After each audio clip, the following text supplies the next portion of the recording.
What's going on, guys? Welcome back to our podcast, the Just Hoops podcast. I'm Josh, your normal host. This is Jacob, your normal co-host. So how the heck are you? I'm doing pretty good. How about you? I'm solid. Best time of year. Is it? I thought that was Christmas. Free agency. So our plan for today's podcast is that we're going to give you our three favorite not even new, but just three favorite things that happened so far during free agency. There's a couple big fish still in the pond, but I think a couple high impact guys got signed already, so I think we're going to just jump right in. I think it's after the signing that we saw last night, I think that they're going to start falling. We'll see what happens. But Josh, you give me your first one. I actually want to give a honorable mention. I don't know if you're going to talk about this guy. I like the pickup because I liked him as a player, but he went to a team that I don't think is going to be very successful next year. And that's Isaiah Robbie to the Spurs. I just wanted to give that little honorable mention. He shot 44% from three last year in 45 games, 10 points per game, 5 rebounds. If they still had DeJounte Murray, I would have liked this a lot more just because I think that pushes them a little bit farther to winning. Yeah. But my top pickup so far is Gary Payton to the Blazers. Portland. To the Blazers. The main thing is he was a huge part in the Warriors winning this past NBA Finals. Last season, the Blazers were 25th in defensive rating. Not very good for the Blazers. This helps them on that end of the floor and helps add more depth to the point guard spot. I see him more as an off guard, but it helps Simons get some run on ball. It helps all these different pieces. It helps their defense. Obviously, he's not a huge offensive player. He's not going to go out and get you 20 points a game. He could get you 15 on a good night. Speaking of that, he was on my list too, but some stats that jumped out to me is this 2-point field goal percentage was 75.4. He shot 61.6. No, that was his total field goal percentage. I'm talking 2 points. Just 2. 2-point field goal percentage was 75.4. That's the equivalent of your center. I don't know the fit in Portland just because Portland's kind of his fit. They wore a run and gun. I don't know if I didn't really watch him a lot last year. Oh no, he'll be good. He'll be fine because it's a lot of get the guards in space and play off them, and then if they run and stuff, he'll be able to run the floor. Mm-hmm. But Chauncey's made it a big point of defensive pressure, and that's what bringing in a guy like GP2 that will be a glue guy and just your best perimeter defender, and he'll go out there, block up that guy. And then adding Jeremy Grant was huge for them also. But GP2 is on my list. He's going to be a winning player that's going to help Portland as they're trying to reboot around Dame for a run at it. But we'll see what happens. How many years that lasts? Who knows? Josh, you keep going because you took one of mine. My second one was the signing that happened last night. Thomas Bryant to the Los Angeles Lakers. Did you see that? No, I didn't. He signed a 1-year deal with the Lakers. Starting center Thomas Bryant. I really if he could stay healthy. I really like it just because he could stretch the floor, like I talked about in my Lakers video. He shot. I mean, you really can't take last year's stats because he played 27 games. You gotta go career. He's shooting 35% from three in his career, averaging 10 points a game in his career. He's going to be able to stretch the floor, allow Anthony Davis to work in the post while playing the 4. They could play bigger basketball, which they went away from a little bit last year just because of health reasons, and they weren't very deep at the center. But I really like this Thomas Bryant pickup for the Lakers. I liked a lot of their pickups. I liked what they've been doing so far this offseason. But this is probably my favorite pickup out of all that they have done so far. especially since they already used their mid-level exception. I love this. But I'm going to go to my list just because I have another guy the Lakers signed. I really like the Lonnie Walker. I just don't like him for the mid-level. All right, I understand the money part, but it's like the risk is like worth it because it's a good risk that won't be hard to pay off because as long as he goes out there, he doesn't turn over the ball and he just guards. If he guards the like second or third best player on the floor at an okay to efficient level, like he's doing what he's supposed to do.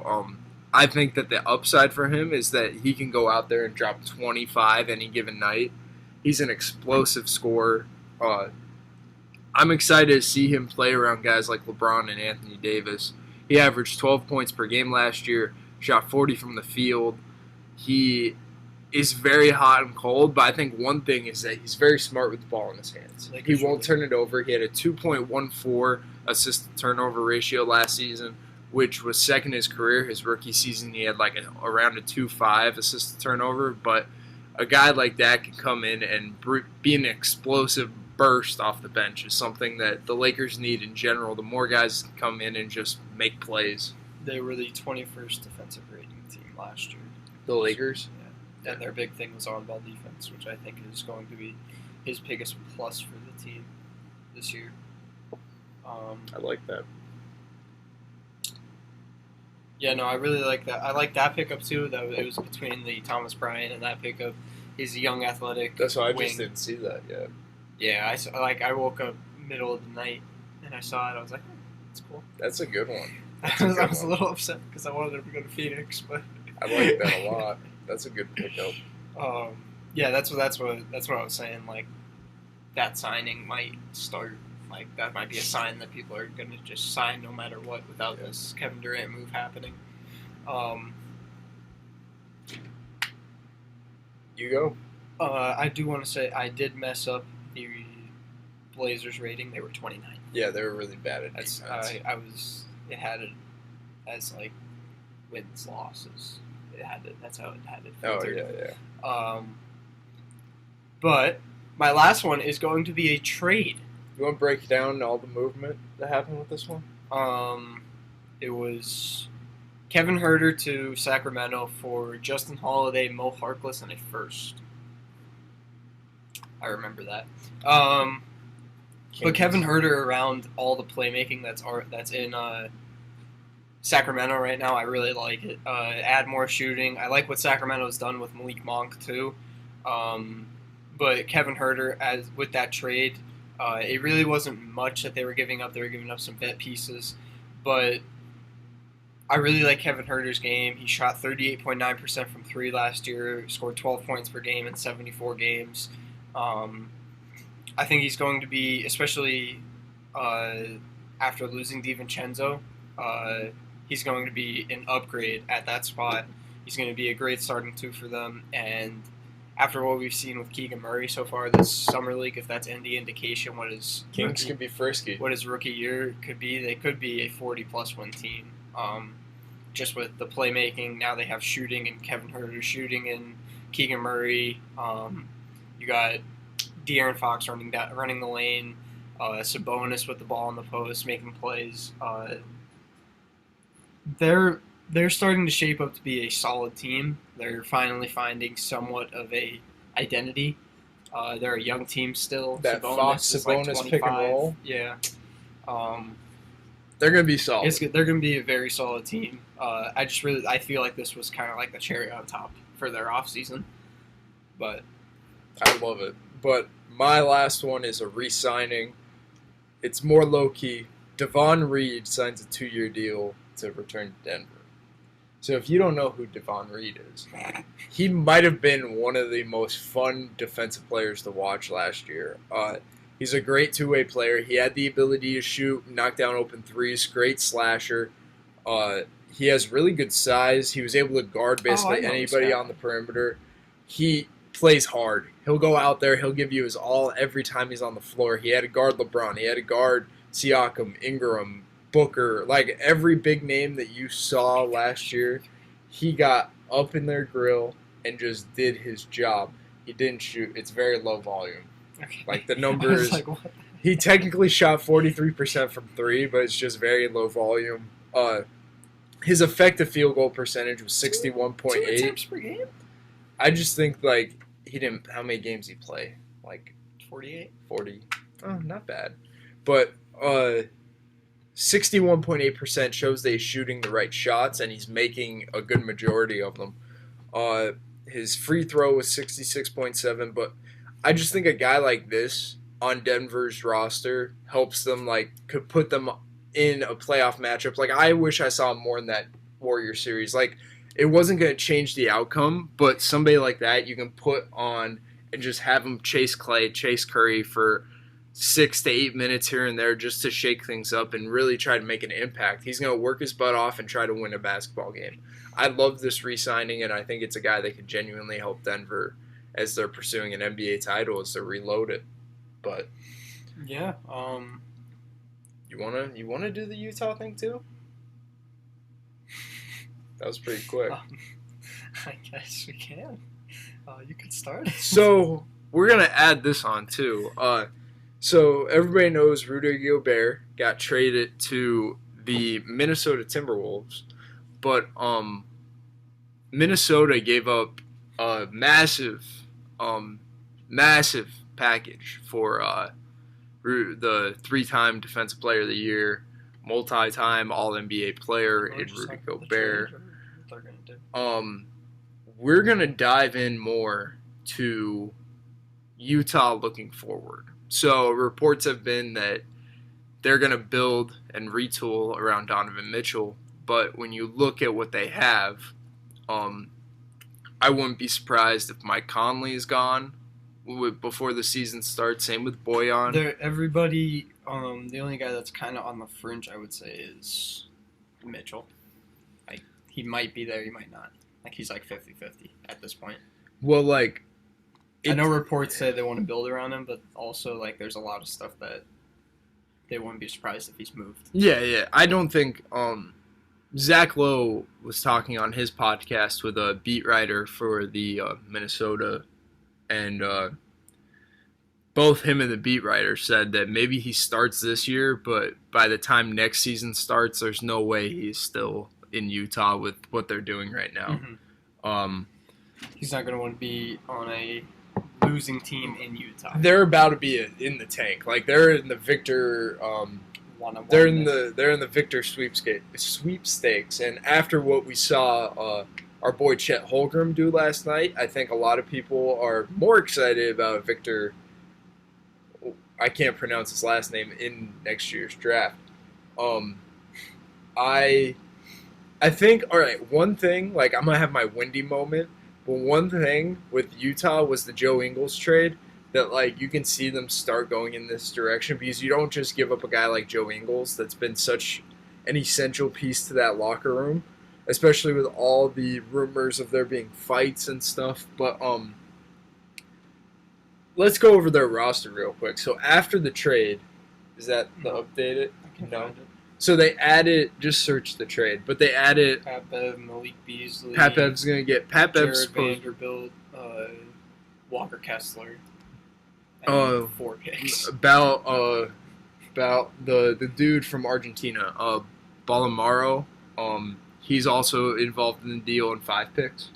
4 picks, 5 picks. I think it might have been 5. 5 picks, but then, like, if you include Leandro Balamaro and Walker Kessler, it's kind of like 7 picks. But they got some good guys in terms of Malik Beasley, Vando, like, guys that can impact the game. But I don't know how, from a roster standpoint, this is going to go well because you got Jordan Clarkson and Malik Beasley, who are kind of like the same prototype. Vando's going to just go out there and rebound and, like, hustle for you. But, like, outside of 4 firsts and a pick swap. 4 firsts and a pick swap. But for Utah, I see this as a way for them. I think that you just, like, whoever could offer you the most in return for Donovan, take it, because you're about to have the most assets in the NBA with, like, you're already really close. Like, because this type of roster is more like it gives you a chance to retool because you still have Mike Conley and Bojan, which I don't know what you'll get back for them. Maybe a first-round pick for Bojan. Mike Conley was rough in the playoffs, so I don't know how high his stock is. Now, do you go and do a sign and trade with DeAndre Ayton to bring in Ben Simmons and DeAndre Ayton, or do you if you bring trade for a ton of picks? There's just not many teams with a ton of picks. If you bring in DeAndre, you're keeping Donovan. I'm just saying, right? I feel like that, which way would you want to go if you're Utah? Would you want to trade Donovan Mitchell for a star, not so much a star, but like a rising star type thing, or would you rather trade him for a ton of picks? Picks and projects. I'd rather trade for a young. Well, that's probably just me saying that because it fits your trade.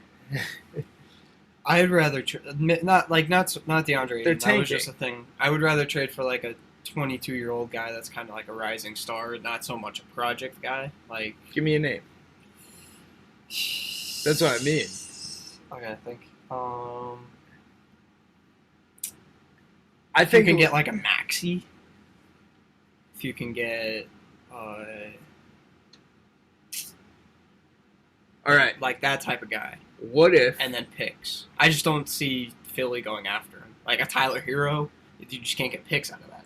Like that, those type of players that like they could be all stars. Like they're close to being all stars. Yeah. But I think like a team like Washington could make a move for. I don't like that adding up Beal and Donovan Mitchell though. But like for the return because like they have a ton of young guys like. Even like Denny Avia, Hachimura, Kuzma, Johnny Davis. Like you can get a ton of young guys that are kind of projecty. That we'll start seeing some more moves today though. I didn't. This is kind of like off topic, but the trade is going through today, so I found that out last night. But. Just with Utah, we might see like Donovan Mitchell be moved now because that trade went through and they get all those assets, or that maybe they move like Malik Beasley for something, or the Gobert trade went through. Oh, okay, but that like I don't know what like I feel like everybody should be on the move for Utah. Like this offseason, like clear house, like Conley, Bogdanovich. Jordan Clarkson, like get them out and try to get assets. If they try to make a sign and trade for DeAndre Ayton, it'll probably be Conley and or either Conley and Bogdanovich. That's probably too much money, or Bogdanovich and Jordan Clarkson, one of those two. If I'm you, I'd rather Jordan Clarkson. That's just because Conley would just be on the move. Yeah, that's what Conley. I feel bad because he's like honestly one of my favorite players. He just struggled so much in the playoffs. Situation. I could see him somewhere like I don't even know. I could see him like Brooklyn, Philly maybe. That's too much money. There's a team that needs a point guard. The Lakers. Too much money. Lakers are a team to talk about, but Utah's direction is definitely going to change. Do you know how that coach coaches? I know everyone's hyping him up. Like he's going to be the youngest guy. Yeah. We were listening to players. We were listening to the Bill Simmons podcast yesterday, and apparently, like when Ainge was like retired, and or before he took the whatever it was. It was after he retired. He went to a. He went to a game with Sim behind the bench, and Ime was like, "We can't lose this guy, like Will Hardy." And then, and he went to Utah and took Will Hardy. But everything I'm saying, like everything I read, everything I heard, is that he's supposed to be a stand-up dude, really smart. He's young, so like the last time and it's a pretty much like an Ainge replica because he did the same thing when. Brad Stevens got the job in Boston. Just like I'm excited to watch him coach and like see what he does because the last time somebody was thrown in a situation like this, Silas in Houston, it was like rough because like he didn't expect it. So I don't know if since he took the job, if he was like told like, hey, like the roster is not what it's gonna look like this is gonna just be your chance, your blank canvas to create a foundation. So we'll see what happens. I'm excited to see what he brings because like I'm not gonna lie, Quinn Snyder and his offense was one of the most beautiful things when that blender was going. So I really hope he lands a job somewhere where he can plug that blender back in and get things going. And let's just see what happens. Utah is set up for a couple years of not looking too hot, but I think that this move for Gobert, like, you're set up to have a ton of picks. You're set up to. It doesn't. I like the young guy. Like I think Walker Kessler has a chance to be a stud. It opens up a door for them to make a big trade in the future too with all those picks. Yeah. Especially if they go out and trade Donovan Mitchell to say Washington, then they get more picks. My thing too, like if you look at this is like something that I was thinking about. Like if you look at their ownership group, it's a new young owner. The Dwyane Wade, like you got guys that like I feel are so excited and like they're kind of competitive that are at like in the war room almost like at the head of everything. Like I'm surprised they're doing this. Like I think that they're so uber competitive that like this kind of stings that they're giving up like a year or two. You know, I get why they're doing it though because that other like. Their last team was kind of coming to an end. Like, they were getting old. Like, and they couldn't I think it just got stale. They really didn't, they didn't make it past the second round. And, like, they were a very good regular season team. They were a very good team. Like, very good basketball. But, then, like... I have a notebook on freaking Utah's offense. Like, I'm saying their offense was good, but, like, they were, like, getting the playoffs. Like, their defense was really good. Everything was good. They'd get in the playoffs and just like fall apart every year. And then everybody blamed Gobert. I'm gonna can I deflect this real quick? No, can't do that. Okay. No, because he's going to do the same thing. No, he won't. In Minnesota. I am very high on Minnesota. In the first round. I don't think it's gonna work out. Now, if they make a trade for Kyrie, then it might. That really sparked it. Yeah, I like that. I think I love the fit. Don't have any picks to throw in there. I love the fit. Like I think him and Towns side by side, like it's a zag, yes, but basketball, like their defense just got exponentially better. On an offense, Cat's gonna have his space to operate from the perimeter rather than having to post up. He is gonna have to capitalize when he posts up, but I think that the trade, like they're gonna be home court in the playoffs. They're probably gonna make the second round, and for a franchise that hasn't been like in the second, they've made the second round once in 30 some years. Like this is huge. Like the franchise is about to have a couple, like till probably the foreseeable future that they're going to be in the playoffs back to back to back to back. Like this is awesome for them. And then as Edwards continues to evolve, and if Gobert stays solid, I think that this like they're set up for a pretty good run right here for the next 4 or 5 years. They'll make the playoffs. I don't think they're contender. I don't think they're up with the caliber of Milwaukee.